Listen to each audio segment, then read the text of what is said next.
আপোনালোকে যেনেকৈ শুনিছে ময়ো শুনিছোঁ এতিয়া স্পষ্ট কথা হৈছে যে মোৰ প্ৰশ্নটো একদম ক্লিয়াৰ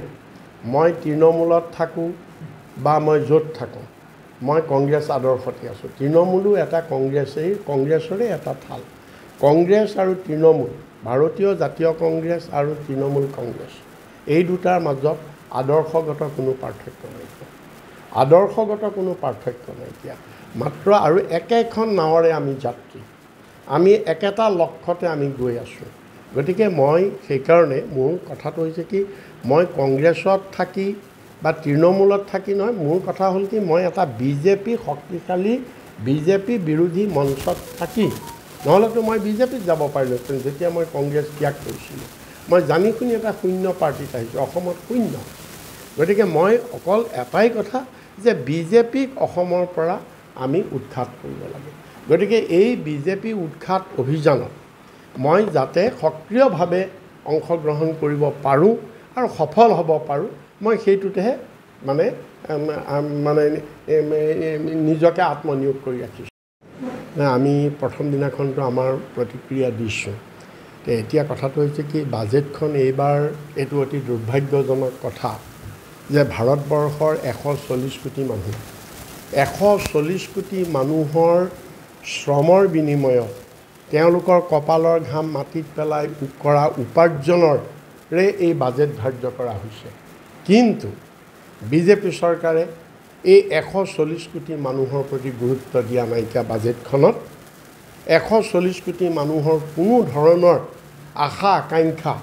বাজেটখনত তেওঁলোকে প্ৰতিফলিত কৰা নাই কেৱল দুখন ৰাজ্য আমি বেয়া পোৱা নাই বিহাৰক বা অন্ধ্ৰপ্ৰদেশক বহুত পেকেজ দিছে তাত আমি বেয়া পাবলৈ আমাৰ একো নাই সকলো ৰাজ্য উন্নয়ন হ'ব লাগে কিন্তু কথাটো হৈছে কি যে বাকীবিলাকক বাদ দি বাজেটৰ সিংহভাগ টকা কেৱল এই দুখন ৰাজ্যত দিয়া হৈছে এটা কাৰণেই মোদীৰ চৰকাৰখন বচাবৰ কাৰণে কাৰণ বিহাৰত নীতিশ কুমাৰ জেডিইউ আৰু অন্ধ্ৰপ্ৰদেশত চন্দ্ৰবাবু নাইডু তেলেগু দেশম এই দুটা অংশীদাৰ পাৰ্টি আৰু এই দুটাই ব্লেকমেইলিং কৰি আছে এই দুটা পাৰ্টিয়ে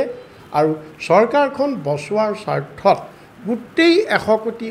140 কোটি মানুহৰ উপাৰ্জন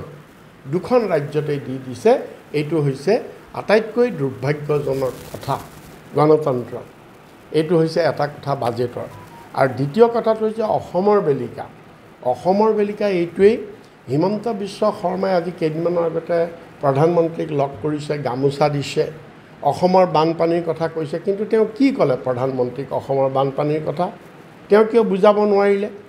বিহাৰতকৈ অসমৰ বানপানীৰ ভয়াৱহতা কোনো গুণে কম নহয় আৰু অসমৰ বানপানী প্ৰতি বছৰে আৰু এই অসমৰ বানপানীৰ বাবে এই বিজেপি চৰকাৰেই সোণোৱাল চৰকাৰ আৰু হিমন্ত বিশ্ব শৰ্মা চৰকাৰ দুই চৰকাৰে প্ৰতিবাৰে কেন্দ্ৰ চৰকাৰক আজি বানপানীৰ ক্ষয় ক্ষতিৰ কাৰণে অনুদান বিচাৰিছিল প্ৰায়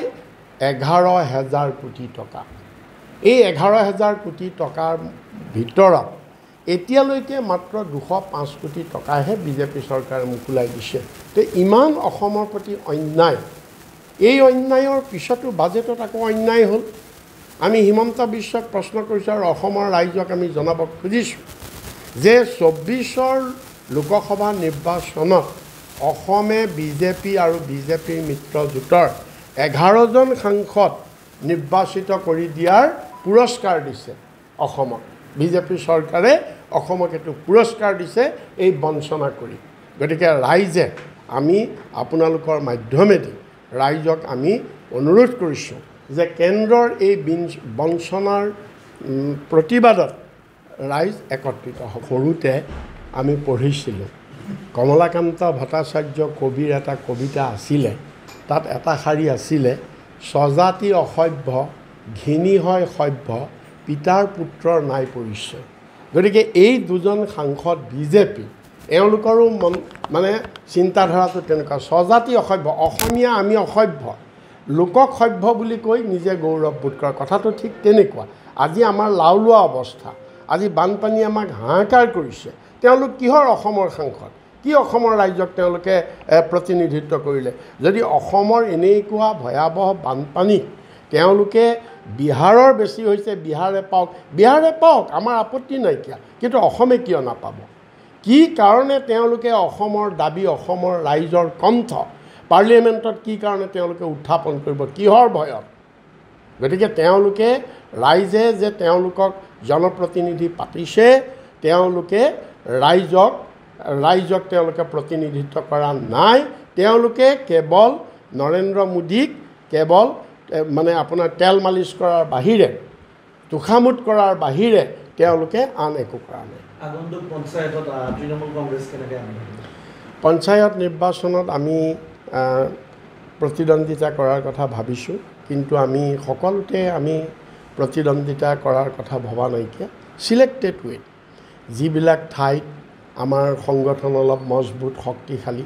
আমি সেইবিলাক ঠাই আমি তেনেকুৱাকৈ আমি আইডেণ্টিফাই কৰি আছোঁ আৰু সেইবিলাক ঠাইত আমি পঞ্চায়তত প্ৰতিদ্বন্দ্বিতা কৰিম আগন্তুক বিধানসভা নিৰ্বাচন হ'ব 5টা সমষ্টি এই উপনিৰ্বাচন সম্পৰ্কত